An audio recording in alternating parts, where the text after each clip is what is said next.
សួស្តីបងប្អូននេះគឺជារបៀប add card បន្ទាប់ពីយើងទទួល BM Verify ហើយបន្ទាប់មកបងប្អូនបើក tab ថ្មីមកវាយពាក្យថា add manager ហ្នឹង add manager របស់ Facebook បងប្អូនឃើញរូប Facebook អត់យើងចុចលើវាមកហើយបន្ទាប់មកបងប្អូនចុច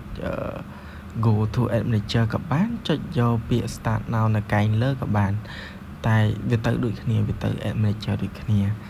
បន្ទាប់ពីវាចូល add manager ហើយវានឹង loading ចូលតា account personal យើងណា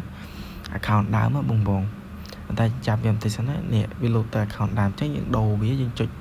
យើងមើលឈ្មោះ BM យើងណា BM ដែលយកពីខ្ញុំទៅមានឈ្មោះឲ្យ add account ឈ្មោះដូច BM អញ្ចឹងបងបងគាត់ទៅមើលអញ្ចឹងមកហើយបន្ទាប់មកបងគាត់ទៅ add manager វិញនេះ select លើ ID add account ហ្នឹងមកយើងរើសយក BM ដែលយកពីខ្ញុំទៅឈ្មោះផ្សេងគ្នាអញ្ចឹងទៅ BM ច្រើនវា load ច្រើន BM តិចវា load តិចអានេះខ្ញុំមាន BM តែប្រហែលគ្រាប់ទេអញ្ចឹងបងជ្រើសរើសឲ្យមាន add account បង select យក add account ហ្នឹងមកបន្ទាប់មកវាចូលទៅដល់ add account របស់ BM ហ្នឹងហើយអញ្ចឹងយើងជំនាញដំបូងយើងអត់ធ្វើអីទេយើងចាំផ្លែសិនណា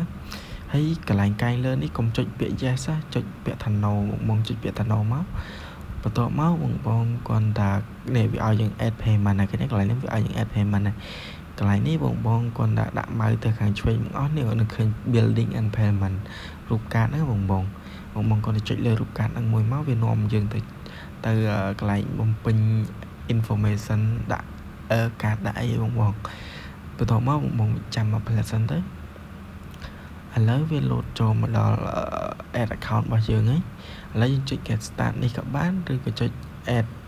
payment ក៏បានកន្លែងហ្នឹងក៏បានកន្លែងនេះក៏បានដែរបងតែខ្ញុំចុច get start ទៅ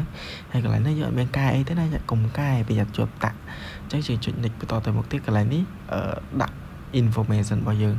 ដូចជាឈ្មោះហើយនឹងកាតរបស់យើងកាតមិនដាក់ចឹងទៅបងកាតបងលេខម៉ានខ្ញុំអត់ដឹងដែរតែនេះកាតខ្ញុំពេញស្រាប់អញ្ចឹងបងចាំមើលខ្ញុំពេញ flat ឥឡូវខ្ញុំពេញរួចហើយអញ្ចឹងបន្ទាប់មកខ្ញុំចុចតទៅមុខទៀតយើងគាត់ចុចពាក្យ sell ហ្នឹងមកបន្ទាប់មកវានឹង sell កាតហ្នឹងជាប់ទៅលើ add account នៅក្នុង BM របស់យើងឯងបងអញ្ចឹងយើងអាចប្រើការ boot កាតនេះចាំតិចនេះវា load គ្រីចាក់វា sell កាតទេបងអញ្ចឹងបានន័យថា BM យើងអាចប្រើការ boot កាតได้ពេលហ្នឹងឃើញទេបងវាអត់មាន hold អត់មានអីទាំងអស់